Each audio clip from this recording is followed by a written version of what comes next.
bookaholics, so welcome back to another reading vlog.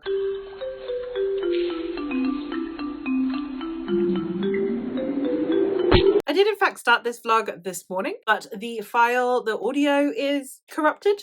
So thankfully I edit as I go. So at least I knew in advance. I just went to go edit it now and I realized that I have no footage. So here we are. Anyway, I am going to just quickly go through the books that I am planning on reading for this week. First things first, I am going to be continuing on through Dead House Gates by Stephen Erickson. This one is the second book in the Malazan Book of the Fallen. I started this book in last week's vlog and it's rolled over into this one. I am halfway through this 900-page tome. I am now on what is book 3, or it's kind of like part 3 within this story, and I am having a really good time so far. I'm not going to kind of update on the previous thoughts of what I've said, so just when I do progress through here I will continue to check in. The other reading plans that I have for this week are I would like to read Mists of Memory by N.C. Scrimshaw. This is the second book in the Sea of Souls series, the first one of which I ended up winning in a giveaway. I won the special edition and it's stunning. This is a Scottish inspired folk story in which we are following Isla Blackwood, who has been at sea for many a year. However, when she returns home, she finds that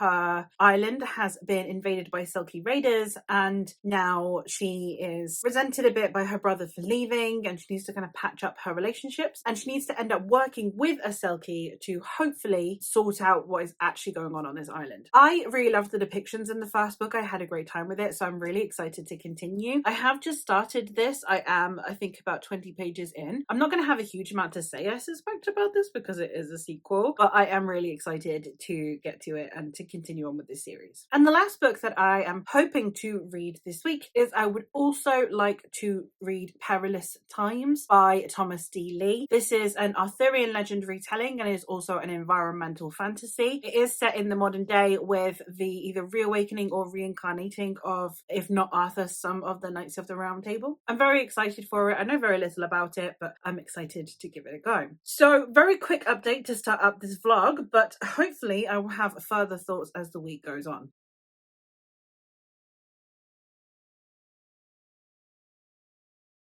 Hey vlog, it is now Tuesday, so I thought I would check in. I am about 30% of the way into Mists of Memory now, which is really good. And I am having a really good time with this book. It's definitely picked up from where book 1 left off. You do have a recap actually, and it's done in a really interesting way. It's not just here's a recap, it's more like a letter from one character to another, kind of going over what happened in the previous book. And I thought that was really interesting and really innovative. And then you have obviously where the series continues, and obviously the stakes are enhancing, but also the way that the last book left off, like the fallout from the last book, means that there is a lot of room for more things to go wrong, but not in like this really dramatic way, more in like the stakes have gotten higher.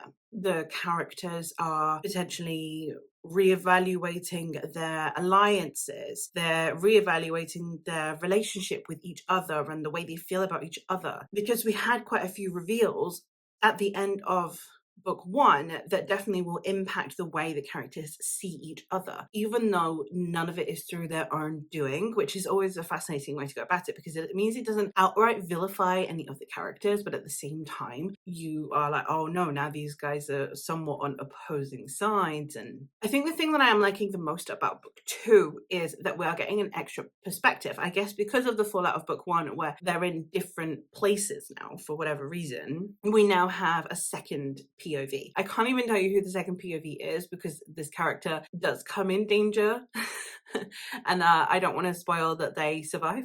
So I will just point out that yes, we have 2 perspectives now, and the voices are very distinctive. Like, so it's really fascinating. I love when authors do multiple POVs because enough of their writing style needs to come through that they haven't completely changed styles and therefore it becomes too jarring. But at the same time, each voice needs to be really distinctive. There have been so many books that I have read where the POV changes happen and either I need to consult the beginning of the chapter because I need to know whose POV it is, or in the case of like for example, Spinning Silver is an example I always use for this, where it doesn't at the beginning of the chapter tell you whose POV it's in, and then I can't distinguish them, and then it takes me a while, and I literally need some kind of marker, someone to say the character's name, someone to be like, Wanda, and then I'm like, oh, I'm in Wanda's perspective, fantastic, I can continue now. That's not the case with this one. There have been times where I haven't actually consulted whose POV I'm in, and I've known anyway. Granted, there are locational markers. These characters are in different places, and therefore they are around different people. So it would be kind of obvious, I guess, from the markers. But even before that, even if it started with dialogue instead of with a setting or with an interaction, I'll still know whose perspective I'm in. So that's done really, really well. And I genuinely think that this one is like another step up in this series. And book one was already incredible. I am so glad that I have more by this author to read. I've got her sci-fi series on audio. She gave me the audiobooks to review, and I'm super excited to get to those. I haven't actually listened to any sci-fi on audio before, I don't think. So that'll be fascinating. So yeah, good start. Really flipping good start. And then I've read a little bit more of Dead House Gates, but again, I'll just kind of update you when I get to part 3. So I had a shower this morning, and now I need to get on with some work. I'm hoping that I'll have some work. It's not come through yet, which is really annoying. And if not, I'm going to go do some Instagram stuff, I think, because I'm all up to date on my YouTube stuff. So I'll go do some Instagram stuff and potentially some admin, which is the thing I'm putting off the most. Proofreading academic texts for multiple hours, that I'm not putting off. That I'm like, come on, give me the work. But admin, I'm like, I don't want to do that. Grown-ups, yay!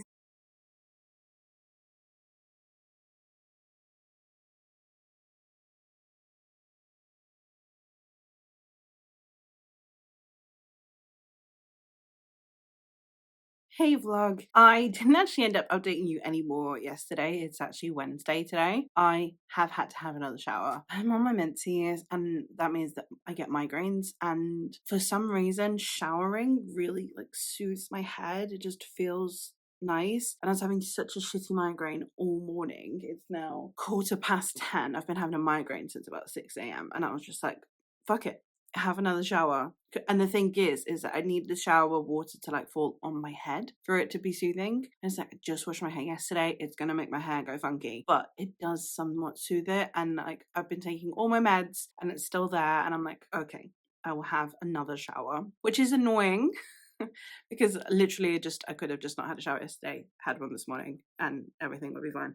But alas, here I am. Anyway, on the upside, the reason I didn't update you anymore yesterday is I literally just got lost in the book. It was fantastic. I just kept reading, and yeah, whenever I had time that would be like allocated to stopping doing what I'm doing and film, I was reading instead. That does mean that I have actually finished Mist of Memories. I finished it this morning. I've been reading it on my Kindle, but I also have it on my phone. So it just means it's everywhere I go. So if I'm like chatting to my friends on Instagram, I'll like message, and then I'll flick into the book and read a couple pages, and then I can go back and see what they've been messaging. That's been really good as well, because it's meant that I've kept reading even in time that I'm using more for like social time, which is great. So overall, I've just had a really lovely experience with this book.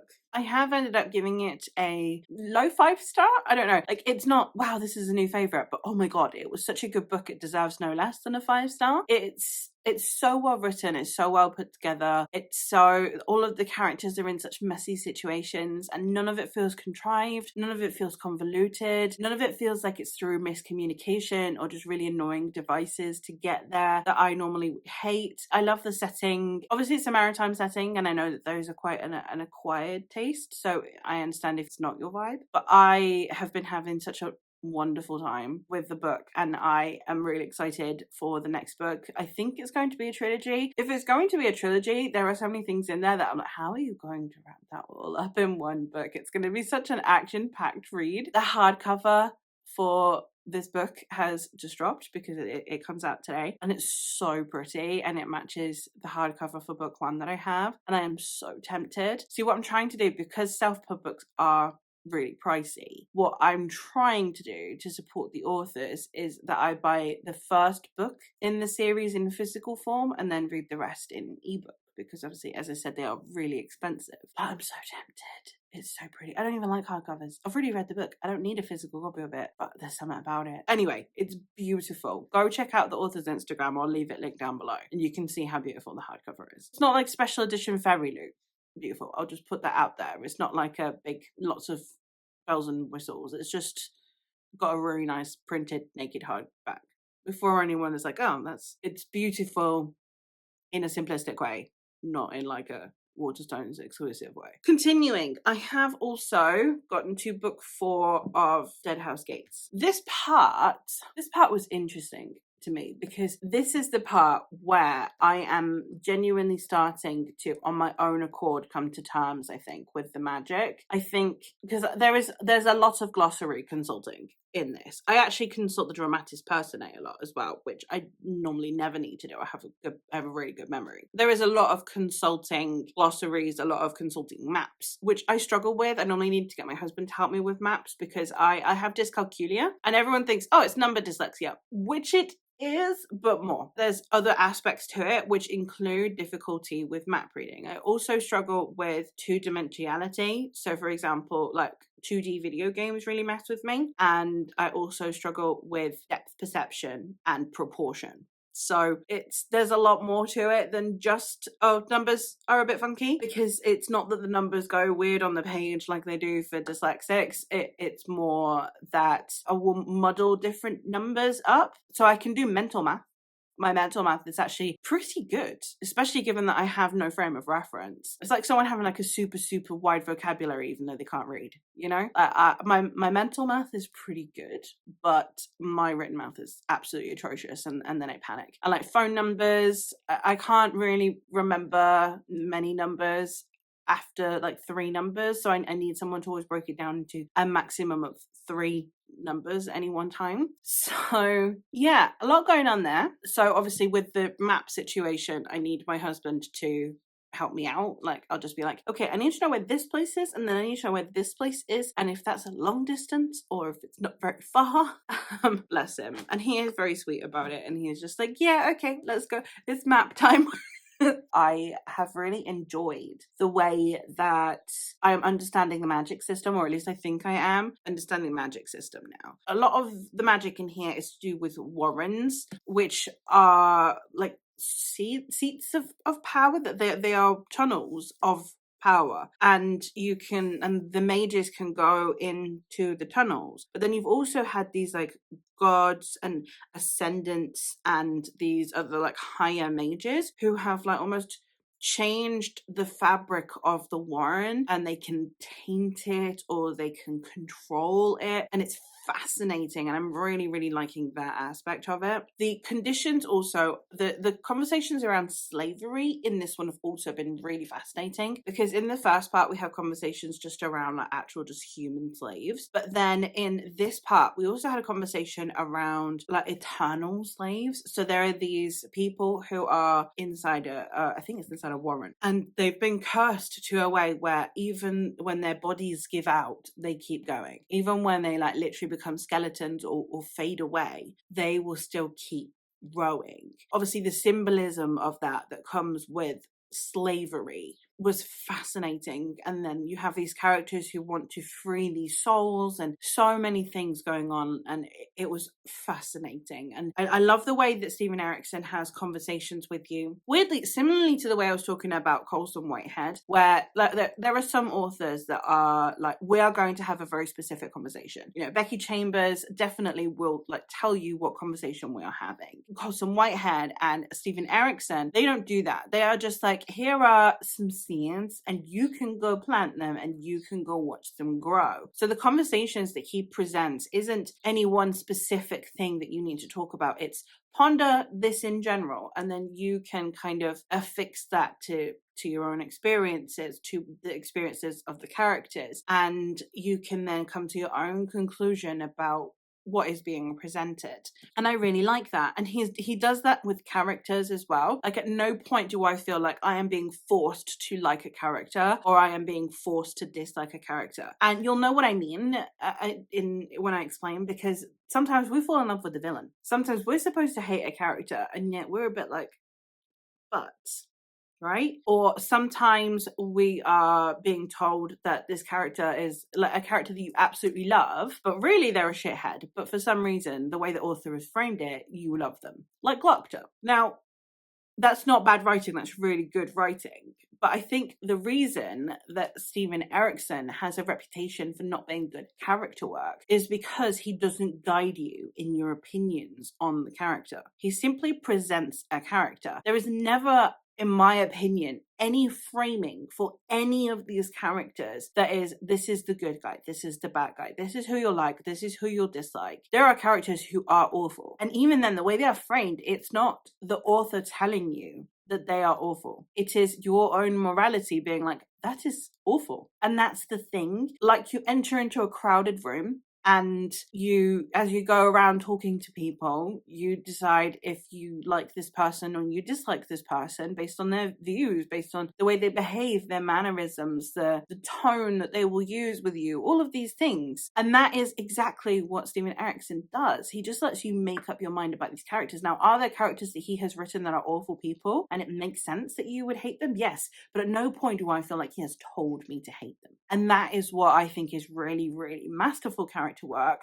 But that for people who are always used to having like a really emotional attachment to characters, it makes it seem like poor character work, if that makes sense. So I'm really enjoying that continuing on in here, especially as the character's morality becomes more and more questionable. And yet, obviously, the things that they are trying to, versus the things they're trying to accomplish, that's fascinating to me. And you can definitely, I said this when I was talking about Gardens of the Moon, you can definitely tell that he's an anthropologist, because he is clearly someone who has spent a long time observing people and observing how they are in different habitats, in different environments, different groupings, in a way that he is then placing on page. And you can tell, because for someone who loves anthropology, I've always loved anthropology, this book feels very anthropological. It feels very much like we're just going to take a step back and we're going to watch this unfold. And I don't feel like I'm ever in this world. And I don't ever feel like I am supposed to. It's interesting. Like, so many books, the best thing about them is how immersive they are. The best thing about the characters is how attached or not I am. This book is just like,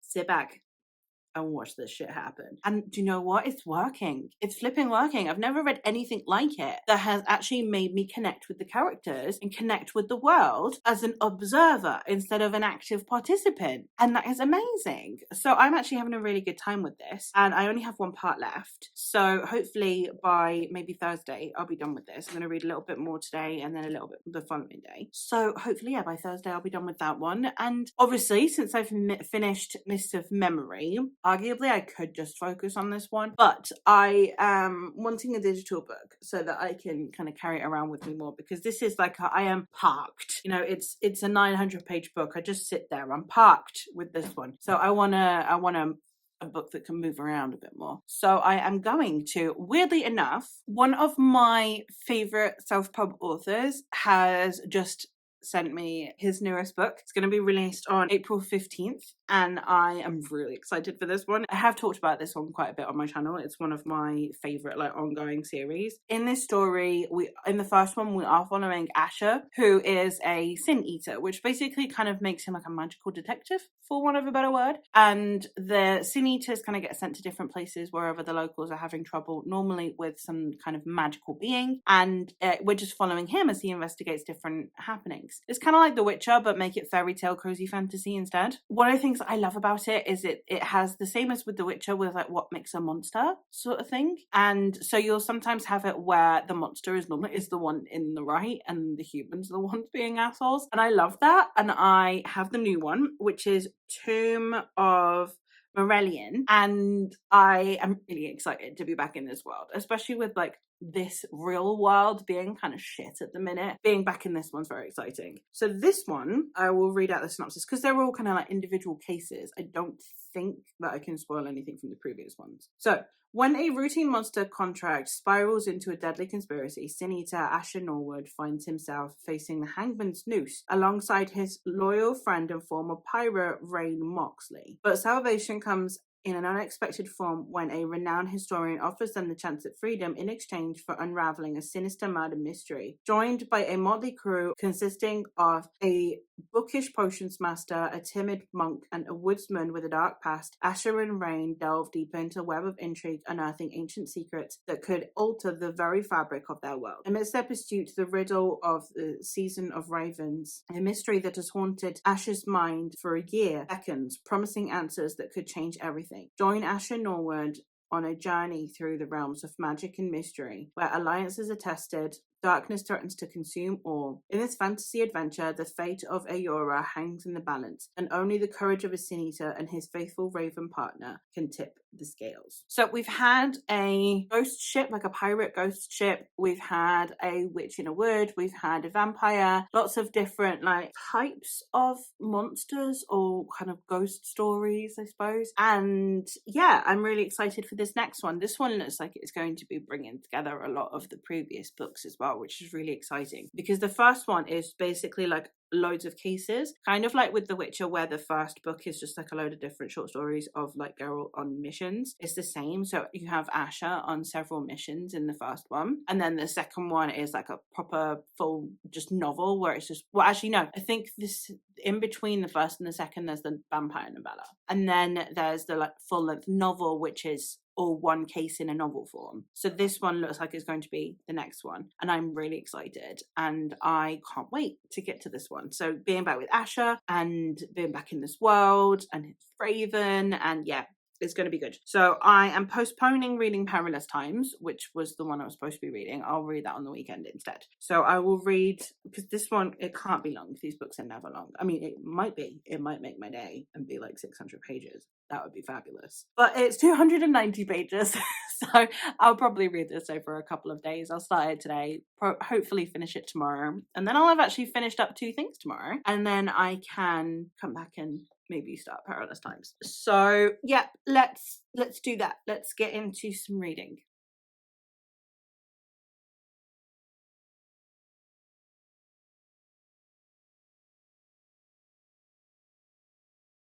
Hey vlog, I got some book mail last night, which meant that I could film a haul. So this morning I have filmed a haul, I have put some books away, I have done quite a bit of work, and I have now got a chance to update you. So last night I did read a decent chunk of Dead House Gates, so I think I should be finished with this tonight, so then I'll be able to give you some final thoughts potentially tomorrow. I could have finished it last night, but the thing is the chapters are so long, and it's one of those where it's like I'm always like, oh, I don't want to read another chapter because it's late and chapters are long, and then I end up kind of closing the book earlier than I would if it had short chapters, I think. But it does mean that I don't have a huge amount left, especially because this has like a decent sized glossary as well. How many pages have I got left? I am on page 738 and I need to get to page 936, so just under 200 pages. So hopefully tonight I can actually just park myself for a while and finish this off. That would be really nice. I needed to get up earlier than usual this morning because my kids have got a school trip, so we had to be at the school a little bit earlier, and it's a 25-minute drive because we live in the middle of nowhere.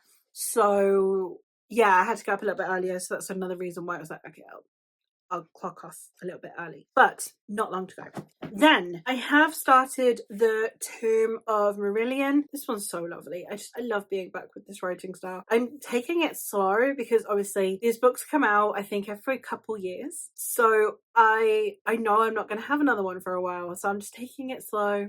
And I'm hopefully going to maybe be able to eke out a bit longer, but it looks like I might finish it today as well. I did read a decent chunk of it yesterday throughout my lunch break, and then just kind of at random intervals. I found my sweet spot now of being able to like chat to my friends and also be able to get some reading in, because like I literally have it all on my phone. So then I just flick between apps. So it's like they chat for a bit and I can see that it's coming up while I'm reading, get to the end of a chapter, read through their comments, and that's working really well for me. It breaks up the reading a little bit, but it also means that I'm getting my reading in while I can still chat with my friends, and it's not making any impact, I don't think, on my reading quality, my reading ability, but it is making a really good impact on my life, because it means that I am not just the person that is sat there by themselves with their nose stuck in a book the entire day, that I'm not interacting with my spouse or my kids. So yeah, it's worked out well. I'm really happy with how it's working. It does mean that I am kind of more wanting digital books, which I am trying to step away from doing. I'm trying to step away from purchasing digital books at the moment. I really don't like the idea of buying something and then not having access to it.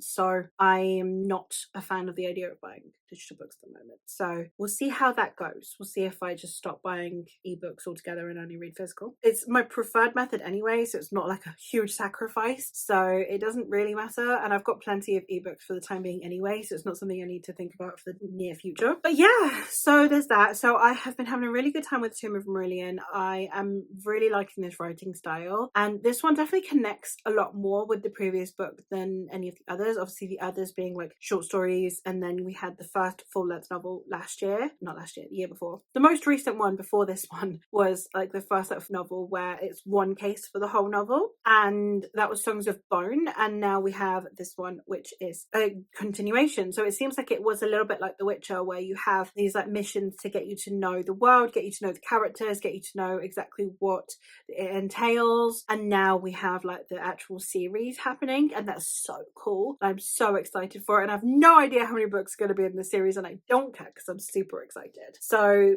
yeah, I'm having a good time. But this one is also another one that's obviously going to be a little bit more difficult to talk about because it does actually follow on from the previous book. But we've got some characters from the previous book, and we've got some stakes that have like followed through, so I'm really enjoying that. Once I finish Dead House Gates, I don't know if I want to pick up another physical read, or I might read non-fiction. I've been having a lot of health flare-ups, not anything crazy, but I have several health issues, mostly hormone based. I have endometriosis, I have issues with my hormones, I also get migraines due to my hormones, and I also have sciatica. So I have a lot of like health, like recurring health issues that are just part of who I am. So I have been eyeing up reading Unwell Women and seeing how I feel about that.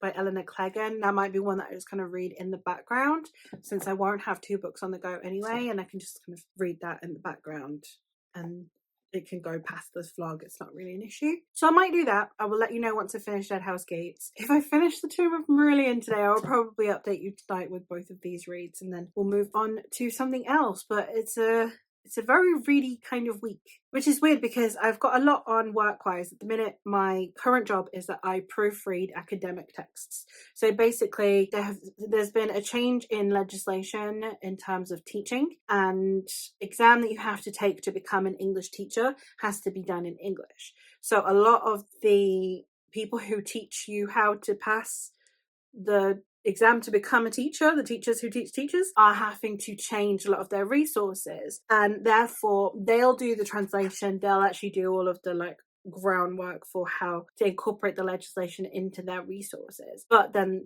I proofread that, and I check that the English is correct, I check that the grammar is correct, also checking for like typos, etc. So it's a lot of reading. So you'd think that I would want to read less. It actually makes me want to read more, because after reading so many sentences, and there's such long sentences because they need to list things, and I just want my brain to have like fun reading in there, you know? So it's making me want to read more, which is weird. But here we are. So, long update again. I keep doing these. But hopefully tonight I can just be like, yay, I finished things, and some quick thoughts. I just finished Dead House Gates. Like literally I just finished Dead House Gates. This isn't even a spoiler vlog. Tomorrow I need to get on Discord, and I need to talk to all of the Malazan people about this book. God, oh my God, I can't talk to you about it. I could feel like it was building up to something in like where I left off. And I thought it would be like, it will be building up to set up the next book, if that makes sense. But that's not how this man rolls. I mean, don't get me wrong, obviously the repercussions of this are going to be in the next book. But there was so many things. So I loved this so much, and it's 5 stars, obviously. But wow, that was a hell of a resolution, and I am very excited to pick up the next one. I am actually kind of glad that I'm pacing these out. I think that they would become a little bit all-consuming if I read them all back to back. So I'm quite glad that I'm spacing them out. I don't want to leave too much time in between, obviously, because I want to be able to remember what happened. I don't think I'm going to get to another one this month. So impactful, very impactful. And I am very glad to have read it. And hopefully tomorrow I'll have some more coherent thoughts. I have read a bit more of the Tomb of Marillion, but I haven't finished it. So I'll just talk to you about that tomorrow. I will talk to you more generally tomorrow. I just needed to jump in and be like, I have finished this, and holy shit. Just kind of catch a little bit of a reaction here, I guess. And you can see me floundering. Yay. This is what vlogs are for, I suppose. But yeah, I'm here in my Winnie the Pooh pajamas reading Malazan because I'm an adult. But yeah, anyway, see you tomorrow.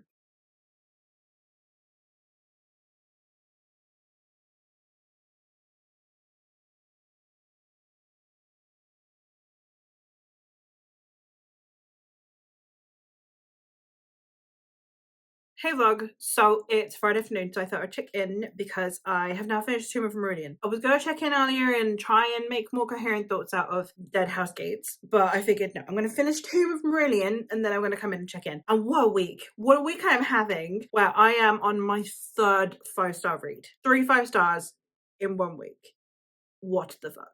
First of all, we have Dead House Gates, wrapping up Dead House Gates in a more coherent manner. I think I've already been quite eloquent with why I'm really appreciating this series. Also, I'm really sorry I look this much of a mess. The double washing my hair is starting to do this, and now when my hair is back, I vaguely look like John Travolta from Pulp Fiction, so that's a thing we're dealing with. But I had such a good time with Dead House Gates. Dead House Gates pushes the series so much further forward. Like a lot of the time, book 2 tends to be a bit of like, oh, I'm just going to elaborate a bit more on book 1. But this is expanded outwards as well as forwards. We are in different parts of the world. We are seeing some new characters and some old characters. We're learning more of the magic system. I said earlier, like I'm beginning to grasp the magic system as much as one can. I think this early on in Malazan, like it's not like, yeah, I totally understand it now. I got the 101 like you would from Sanderson. That's not what I mean. What I mean is it is no longer intimidating me. It's no longer scaring me. I am coming to grasp with the terms. So when new elements are brought in, it is less daunting, if that makes sense. So I'm really enjoying that. The ending of this, the way that it brought together things, the way that it pushed the whole series into a specific position. I can't wait to see in the next book, but I think the next book we're following different POVs. I don't think we're getting a direct continuation of this one until book 4. So that's going to be interesting. But with this one, it was fascinating because it has this approach to the ending. It didn't end exactly on a cliffhanger, more in just I need to see what happens next. It was that kind of like series ender that makes you want to keep reading, but not in a frustrating way. And I really did appreciate that. We have so many things that go down. I'm not emotionally invested in these characters yet, I think, as I've kind of said throughout this vlog, but what I am interested in them. So even then, if a character dies or something happens to a character, it's still a loss because there was more I wanted from them. It's been a really fascinating ride, especially with the characters. And then, yes, just it was such an action-packed ending. It didn't feel like a movie action-packed. You know, it wasn't just like cha-ching, kapow, kaboom. It was lots of just, while this is happening, and that matters to this thing, and all of this is interconnected, and this one character is this thing, and then if this happens, what will this person do? And there's so many things. On top of that, we have like a conflict, and then we have the outcome of that conflict, and then what happens to the losers of that conflict. And there are so many things that are unraveled in a way that I am just super impressed with, because it really did kind of put into perspective the scope of the series, the stakes of the series, the magic of the series, and it pushed so many things forward, and I'm really excited to see where it's going to go from there. Another thing to hype up, however, to contrast the very dark and grim and intense ending that was Dead House Gates, I have also finished The Tomb of Meridian, and I really loved this book. The thing is, this is the book that consolidates this series as a series. I've said this before, that like we've had the short stories. Coming into this one, we start to tackle those repercussions and ramifications, which then eventually has led to this whole new story. And we're starting to get more characters, more recurring characters, and also like we're starting to reap the rewards of how the characters have behaved throughout previous books. So I'm really excited to see where the series goes. And the books are so short, they're so easy to get through, the writing style is great, and there is a coziness to them. Like even like we start out this book with someone standing trial and potentially going to get executed. did. Like, it's not cozy in the sense of like everything is sunshine and rainbows, just the tone of it, the principles of the characters that we are following are super important, and I really do appreciate that. So I love that about these characters, because they are driving the story, because we are invested in this story because of the principles of these characters. This story's tone and its coziness is due to the principles of these characters, due to the work that they have put in throughout the previous books and the way that they have treated other people. And I absolutely love that. So I am having such a wonderful time with the series. They're just a wonderful escapism, and it was fantastic to read that. Like the 3 books that I've read so far this week, the way that they all like have highlighted one another almost. You know, you've got the paciness, the fantasy level whimsy of intensity, of themes that are in Mist of Memory, and then you've got obviously all of the density plotting that goes into Dead House Gates, and then you have the beauty and the whimsy and the atmosphere and levity that comes with the Tomb of Marillion, and they're all 5 stars for completely different reasons, and that is freaking brilliant. So I'm just having a really good week, not gonna lie. So we're gonna move on to Perilous Times. That's gonna be my final read for the week, and I finished this vlog whenever I finish that book. I'm not gonna cram another one in. I will finish Perilous Times, and then whenever that's done, the vlog finishes, and I'll just start the next one straight after. So we'll see how far I get into that. I did start it about 15 minutes ago. I am on 1%. I have finished the first chapter, but I think it's going to be a great time just from the tone. I've really liked that opening chapter. So I think I'm in for a really bloody good week.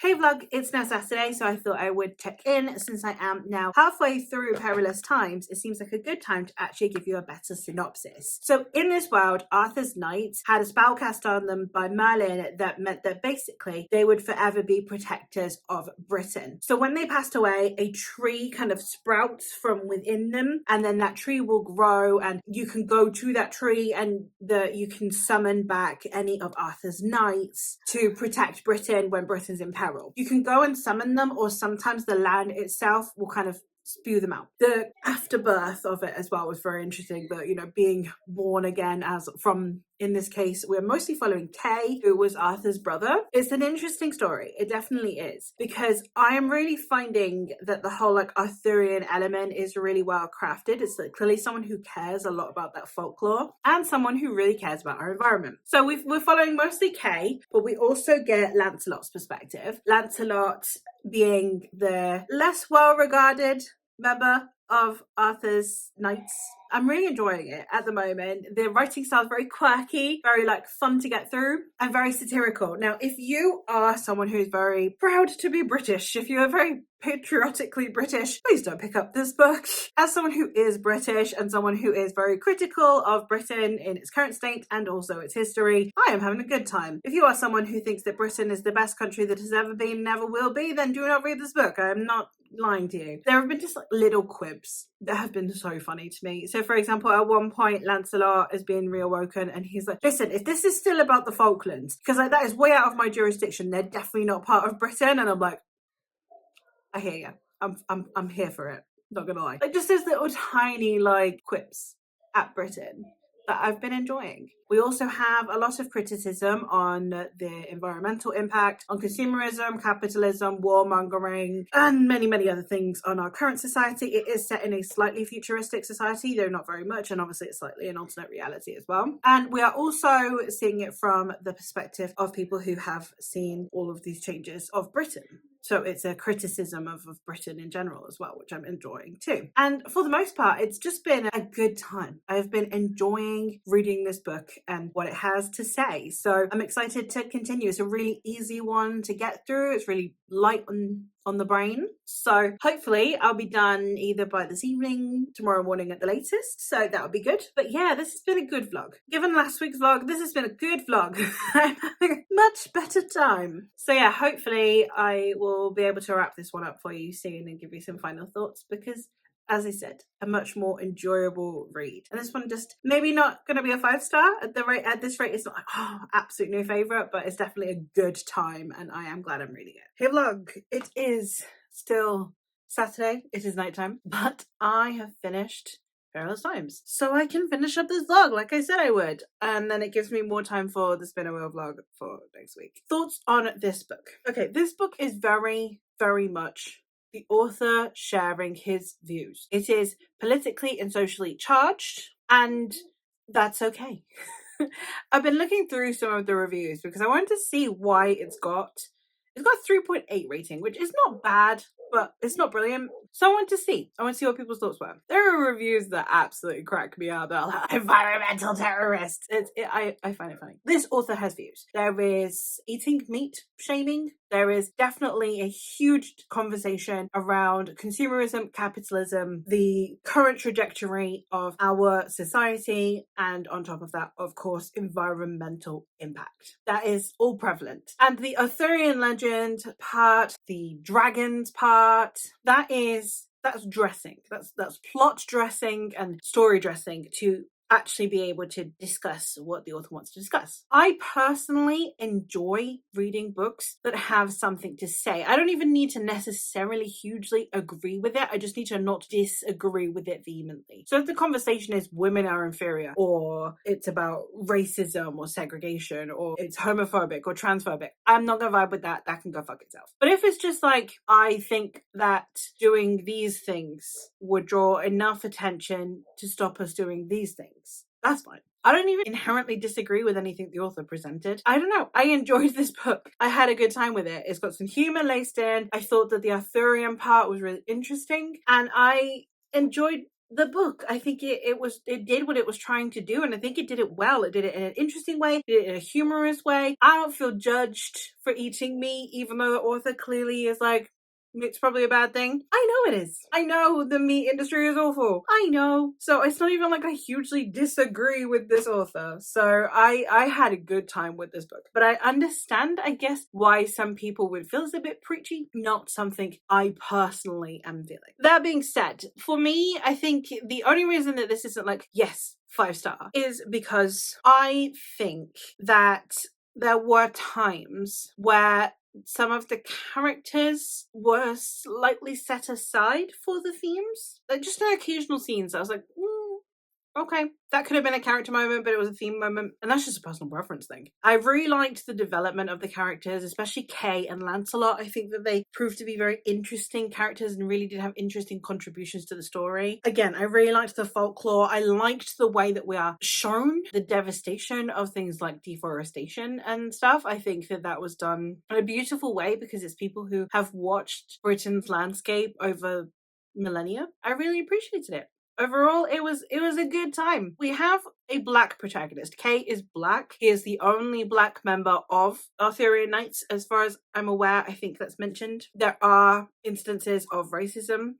We are also in a near future dystopian, so there are a lot of other content warnings. There's animal death, there's human death, including child death. There are a lot of content warnings. You should definitely go check them. I think they were well handled. I think that they were important discussions. I think that everything in here was a conversation, and if you're okay engaging in that conversation, it was an interesting one. I had a good time. So now let's wrap up the vlog. The first thing that I finished was Mists of Memory by N.C. Scrimgeour, which I ended up giving 5 stars. Fantastic sequel to Sea of Souls. I had such a good time being back with these characters and back in this world, and I'm all the more excited to see how the next book, I think it's a trilogy, so I'm excited and terrified to see how the next book handles what went down at the end of this book. I loved how this world grew. I loved the way that, due to the ending of the previous book, the way the different character dynamics formed, and for the most part, I just think it was a fantastic book. The next book that I finished was Dead House Gates by Stephen Erickson, which is the second book in the Malazan Book of the Fallen, and I also gave this 5 stars. I ended up having a wonderful time with this one as well. This has got to be one of the best big, huge, chunky, epic fantasies I have read in a really long time. And I think that the way that we pushed forward with the world building and the magic system in here were absolutely incredible. We had a immensely impactful ending here as well, and the way so many things went down in quick succession without feeling overwhelming, without feeling too action packed to not be able to fully feel the impact of the moment. And I think that it was really, really well handled and really well written. Another 5-star came when I finished The Tomb of Marillion by J.R. Snyder, and this one is the next book in the Sin Eater series. This one is a cozy-ish fantasy murder mystery that has a very folkloric vibe. It feels like The Witcher, but more fairy tale instead of epic fantasy. And I love reading these books. They're such a comfort series for me, and I'd highly recommend you check them out. I loved the way that this story really did start to consolidate things that we have seen from previous installments and bring forth reaping the rewards of some of the actions that we have seen in previous books. And then, of course, we conclude with Perilous Times, which I've given 4 stars. I thought it was a good read. I think that it was an interesting conversation to have in regards to the environment. I liked the way that we incorporated the Arthurian legends and the characters and how they felt like real people. I think that overall it was a very interesting story. So, flipping stellar week, which has me terrified for next week, but I had an amazing time. Absolutely can't wait to continue reading. I'm just in a proper reading mood now. Get a load of 5 stars in a row and all you want to do is read. Who'd have thunk it? So yeah, let me know in the comments down below if you've read any of these books and your thoughts on them, or based on my liking of these books, if you have any other recommendations for me. But that is all from me for today. So thank you ever so much for watching, and I will hopefully catch you in another one soon.